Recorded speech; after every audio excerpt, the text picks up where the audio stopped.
So should you become a freelance web developer? Should you work for an agency? Or should you work for a larger company like, say, a member of FAANG? You know, Facebook, Amazon, Apple, Netflix, or Google. In this video, I'm going to share with you some of the pros and cons of each option and some things you might want to consider and think about when choosing the direction you go in. Hi. I'm Joel. I'm the creator of this channel and the founder of PixSomeWeb.com. I'm a full-time freelance full-stack developer. And if you want to learn about how I run my business and the different ways I make money, then check out my video on freelancing as a full stack. I'll leave a link up in the cards and in the description area down below. Alright, so first off, let's talk about the changing landscape when it comes to working from home, remote work, and when it comes to working for someone else. We all know that 2020 changed the entire way that business is conducted. We all became familiar with Zoom. We all became familiar with making sure we can have a good internet connection. And what happens if you don't? We learned that sometimes you only have to worry about what you're wearing from the waist up and not really from the waist down. It's all about what the camera can see. We learned that having freedom by working from home and remote work freed up a lot of time and gave us a lot of opportunity to advance ourselves, maybe catch up with rest, spend more time with family, and think about the next chapters in all of our lives. But we also learned that working from home is not always the easiest thing to do. The reality is there's distractions everywhere, from your TV to your kids and your pets. But let me tell you, I like working from home. I like the freedom it gives me. I like being in control of my own time. And we have technology to thank for all of this. It made it possible for all of us to stay connected while at the same time being distant. Working from home and remote work is no longer just for freelancers or digital nomads. One thing we learned is that everything has changed. But things will get back to some semblance of normalcy. And maybe you're thinking about, what should I do? Should I just freelance? Should I continue working from home? Or should I go back to a standard job or go back to working for another company? So since I'm a freelancer, since I was working from home before working from home was the thing, let me start off there. Everybody thinks about a freelancer as someone who has the freedom to do whatever they want, whenever they want, however they want. And that's true. One of the things that really attracts people to being a freelancer is the fact that you are your own boss. That is a pro. You are the CEO of you. The freedom and flexibility that you have is really second to none. You really get to have complete creative control over the way you direct your life. You get to work on the projects you want to work on. You get to figure out new ways to get things done. You constantly get to improve yourself in terms of your workflow, your marketing, your creativity, your logic with your code. Being a freelancer gives you a lot of control. And one thing about being a freelancer is that you're not stuck just working from home. You can pretty much work from anywhere. As long as you have your laptop and an internet connection, you're good to go. Now, one of the biggest pros of being a freelancer is you really can't be fired. I mean, you might lose a client, but it's pretty much your job to try to keep your pipeline full. Now, those were just a couple of pros of being a freelancer. But now let's talk about the cons, because not everything is going to be perfect. One of the cons is that you have to be your own boss. You have to boss yourself around. You have to be able to learn to deal with the distractions that exist and everything that's trying to tug on your time. Because trust me, when you're working from home and the world around you goes back to normal, people will think that you have all the time in the world to take care of this errand or that errand. And that's something you're going to have to deal with. That's something you're going to have to figure out. And it boils down to your ability to take control of your time. That's one of the hardest things as a freelancer. That's one of the hardest things working from home. The structure you have to work on. Now, another con is the fact that you kind of have to become a full stack.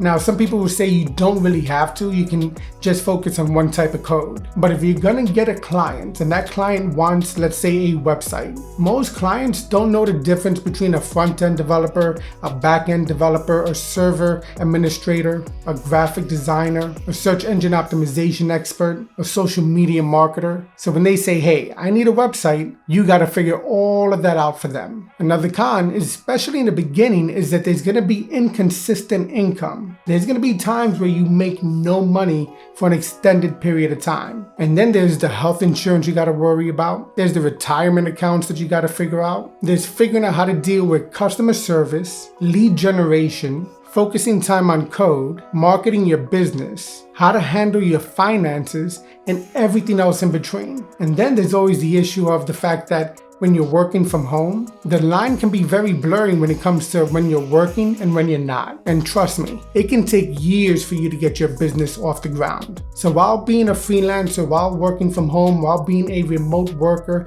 digital nomad, all of that sounds awesome. And it is, but it takes a lot of work. All right, so now let's move on to working for an agency. One of the pros of working for an agency is the stable income. Most agencies will also give you health insurance, and you'll probably have a retirement plan. That means that's something you don't have to worry about. Then you're also going to have a steady flow of work. This is good because then you get to really just focus on your work. One thing about being a freelancer is you have so many different hats that you have to wear. But when you're working for an agency or even a company, you get to just focus on what you like to do and not worry about the rest of the stuff.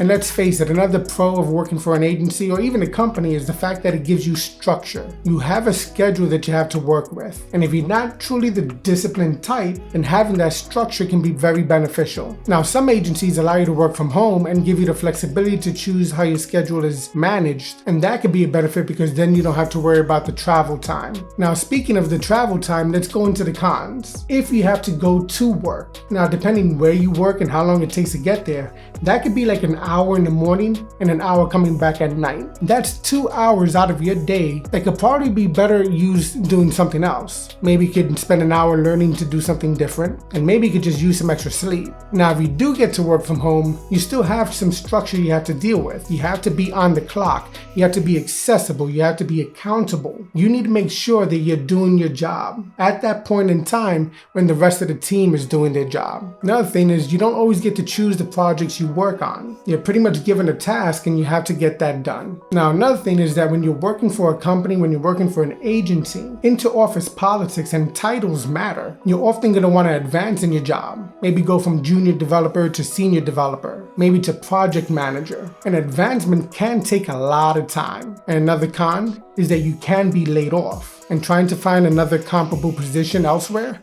that can take time as well. Now, what about working for another company, like say working for FAANG, which is again, Facebook, Amazon, Apple, Netflix or Google, or any other large company out there that deals with programming. Now, this could be similar to working for an agency, but at the same time, you're also getting the benefit of working for a large company with name recognition. And just like an agency, you're gonna get the stable income, you're gonna get the health benefits, you're gonna get the retirement plan, but often you're also gonna get stock options. And trust me, those stock options can be lucrative. Now, when you speak to any of the developers that work at some of the larger companies, they'll tell you that the offices, they're next level awesome. They'll have in-house catering, they'll have chefs that are gonna make some of the best food you'll probably ever eat.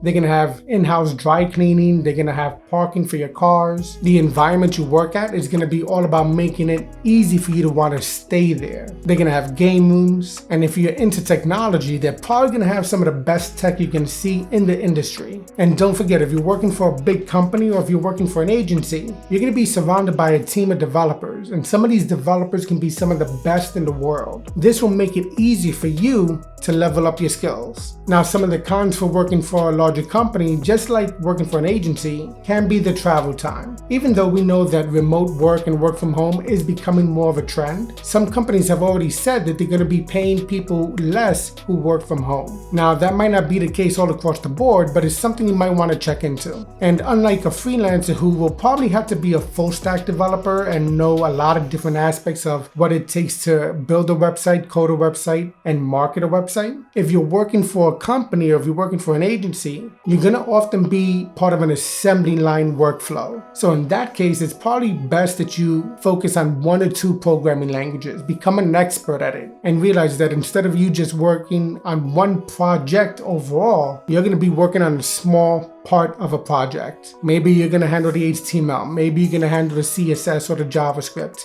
Maybe you're going to focus on the front end. Maybe you're going to work on the user experience and design. Or maybe you're going to work on the back end, the server side. All that being said, there are things you have to consider when you're thinking about what type of position you take in terms of web development, being a web developer? Do you want to be a specialist? Do you want to be a full stack? Do you want to have full control of your time? Or do you need somebody there to give you structure? One thing to note, freelancing is becoming a big deal. In the United States alone, about 36% of people are freelancers or taking part in the gig economy. And let's face it, we live in a digital world. So if the prices are higher in one area, they could be lower elsewhere. Being a freelancer, you're going to have to really focus on your marketing, self-promotion, lead generation. Working for a company means you give up a little bit of your control on your time, but you get the benefit of having a stable income, health benefits, retirement plan, stock options. There really is no perfect position for everyone, but there's always the best position for you. And you have to decide what type of lifestyle do you want to live? Where do you see yourself 1 year, 5 years, 10 years down the road? Do you want to be your own boss? Do you have the discipline it requires to be your own boss? Or do you want to have the notoriety of working for a major company